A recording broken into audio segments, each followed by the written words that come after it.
नमस्कार दोस्तों, स्वागत है आपका चलो फिटनेस और लाइफस्टाइल चैनल पे, जहां हम करते हैं सिर्फ काम की बात, नो फालतू बात। आज का टॉपिक है खाने में हमारे कौन कौन से केमिकल्स हैं, उनसे हम कैसे बच सकते हैं और क्या उनके होते हैं नुकसान। मेरा नाम है दिग्विजय सिंह और मैं हूं आपका हेल्थ एंड फिटनेस कोच। दोस्तों, अगर मैं आपसे पूछूं कि हम अपने खाने में रोज कितने तरह के केमिकल्स खा रहे हैं, तो क्या आप बता पाएंगे? आई एम श्योर आप नहीं बता पाएंगे। तो भाई, कई रिसर्चेस हो चुकी हैं और उसके बाद ये पता लगा है कि हमारी बॉडी में एट प्रेजेंट 2022-23 में 300 से भी ज्यादा, मोर देन 300 केमिकल्स हमारी बॉडी में ऑलरेडी प्रेजेंट हैं। इनफैक्ट जब बच्चा माँ के पेट में होता है, वो केमिकल्स तो हमारे अंदर उसी टाइम पहुंच जाते हैं।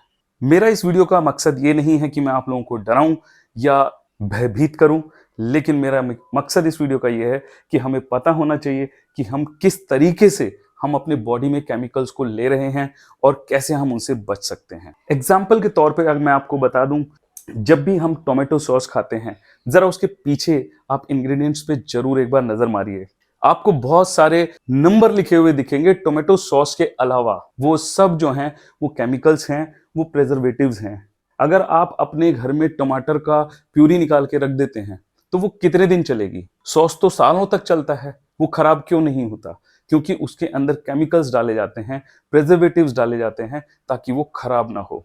इसी तरीके से जो हम पैकेट्स में जूसेस खरीदते हैं अलग अलग फ्लेवर के, क्यों नहीं खराब होते? वो इतने, उस पर एक्सपायरी डेट भी लिखी होती है वैसे तो कई कई साल की। वो इसीलिए खराब नहीं होते क्योंकि उसमें प्रिजर्वेटिव्स और केमिकल्स डाले गए होते हैं। और सबसे हैरान की बात यह है कि उसके ऊपर यह लिखा होता है कि परमिटेड परमिटेड केमिकल्स यूज्ड या permitted flavours used, permitted preservatives used. Permitted क्यों? क्योंकि सरकार भी मजबूर है, क्योंकि परमिट तो करना ही पड़ेगा। तो कुछ केमिकल्स जो हैं वो ऑलरेडी परमिशन दे रखी है, सिर्फ हमारे ही कंट्री में नहीं, बाकी कंट्रीज में भी। तो जब भी आप कोई सामान मार्केट से खरीदते हैं, पैकेट का खरीदते हैं, उसके पीछे इंग्रेडिएंट्स को जरूर पढ़ें। अब आप बोलेंगे यार क्या पढ़ना है, केमिकल कैसे पता लगेंगे, पैकेट के पीछे क्या लिखा है, हमें कैसे पता चलेगा कि ये खराब है और ये अच्छा है? तो उसके ऊपर मैंने एक वीडियो बनाया हुआ है, उसकी मैंने लिंक डिस्क्रिप्शन में ऑलरेडी डाल दी। वो पहले मैंने काफी पहले वीडियो पोस्ट किया था, हाउ टू रीड इंग्रेडिएंट्स या how to read labels. I button में भी उसका लिंक मैंने डाला है। इस वीडियो के बाद देखना। पहले ये समझ लेते हैं कि हमारे शरीर में केमिकल्स कैसे आ रहे हैं और उससे कैसे हमें बचना है। तो सबसे पहले ये समझ लीजिए कि जितने भी सामान खाने के पैकेटों में आ रहे हैं, जैसे कि बिस्किट, नमकीन, चॉकलेट, ब्रेड और तमाम चीजें जो पैकेटों में आ रही हैं, उसमें acidity regulator, preservatives, emulsifiers, thickeners, synthetic food colours, permitted colours, ये सारी चीजें उसमें हैं जो कि हमारी सेहत के लिए बहुत बहुत हानिकारक हैं और ये सभी के सभी केमिकल्स हैं। तो प्रोसेस्ड फूड, पैकेज्ड फूड को हमें अवॉइड करना है और खुद के घर में बने हुए खाने को हमें खाना है। नंबर 1 पॉइंट तो ये याद रखना है आपको। और एक बात मैं आपको काम की बता दूं कि आज के टाइम में चाहे समुद्र में रहने वाली व्हेल मछली हो, चाहे बर्फ में रहने वाला पोलर बेयर हो, चाहे हम इंसान हो, हम आज की डेट में एक सबसे बड़ी प्रॉब्लम से जूझ रहे हैं और वो प्रॉब्लम है फर्टिलिटी। हम बच्चे ही नहीं पैदा कर पा रहे हैं। आप देखिए, बहुत सारी क्लिनिक्स खुल गई हैं। हमारे जो यंग कपल्स हैं, they are not able to produce babies. उसकी वजह क्या है? उसकी वजह है जो केमिकल्स हम इनटेक कर रहे हैं अपने खाने के साथ में, वो हमारे हार्मोन्स पर अटैक कर रहे हैं। और यही नहीं, कैंसर तक जैसी बीमारियां भी हमें इन्हीं केमिकल्स की वजह से हो रही हैं। तो 2012 में, आज से करीब 10-11 साल पहले, WHO ने हमें एक वार्निंग दी थी।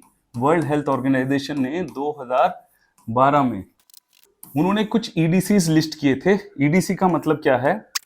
Endocrine disruptive chemicals. कहा जाता है कि ये एंडोक्राइन डिसरप्टिव केमिकल्स हमारे स्वास्थ्य के लिए और हमारे पर्यावरण के लिए बहुत ज्यादा हानिकारक हैं। अभी कुछ देर पहले मैंने बात की थी हार्मोन्स के बारे में, कि जो केमिकल्स हैं हमारे हार्मोन्स को अटैक करते हैं। हमारी बॉडी में हार्मोन्स के बहुत सारे काम होते हैं, जिसमें से मेन काम है मेटाबॉलिज्म का, हमारी नींद से रिलेटेड, हमारी स्लीप से रिलेटेड, रिप्रोडक्शन के लिए और भी तमाम बहुत सारे काम होते हैं जो उन हार्मोन्स से हमारी बॉडी करती है। अगर ये हार्मोन्स ही हमारे काम ठीक से नहीं करेंगे तो ऑब्वियसली बहुत सारी बीमारियां हो जाएंगी। तो मेन मुद्दा ये है कि ये जो ईडीसीज हैं ये हमारे हार्मोन्स को ठीक से काम नहीं करने देते। तो साइंटिस्ट ने अब तक 100 से भी ज्यादा ईडीसीज के बारे में पता लगाया है। 100 से भी ज्यादा ईडीसीज के बारे में पता लगाया है। उनमें से सबसे मेन एक इंपॉर्टेंट है बिस्फिनॉल ए। नाम देख के घबराइए मत, मैं इसलिए आपको ये बता रहा हूं क्योंकि ये कुछ मेन चीजें बता रहा हूं। ये बिस्फिनॉल ए जो है ये प्लास्टिक के डब्बों में, ये जो पैकिंग मटेरियल्स हैं जो आप ऑनलाइन खाना मंगाते हैं, इनमें ये बिस्फिनॉल ए केमिकल होता है डब्बों में, और ये उन डब्बों से ट्रांसफर हो जाता है हमारे खाने में, और उस खाने से ट्रांसफर हो जाता है हमारी बॉडी में। तो हमें संभल कर ये चलना है कि हमें किसी भी किस्म का प्लास्टिक का डब्बा, चाहे पैकिंग मटेरियल में यूज हो रहा हो चाहे घर में हो, उनको यूज नहीं करना है। एक और केमिकल होता है PCDD, फुल फॉर्म नहीं बताऊंगा वरना आप कंफ्यूज रहोगे। ये भी जो है प्लास्टिक की प्रोसेसिंग में ही ये EDC बनता है और खाने के जरिए ये हमारे शरीर में एंट्री कर लेते हैं। और भी बहुत सारे EDCs हैं। एक है थैलेट, ये बच्चों के टॉयज में होता है। एक होता है पैराबेंस, ये साबुन और कॉस्मेटिक्स में होता है।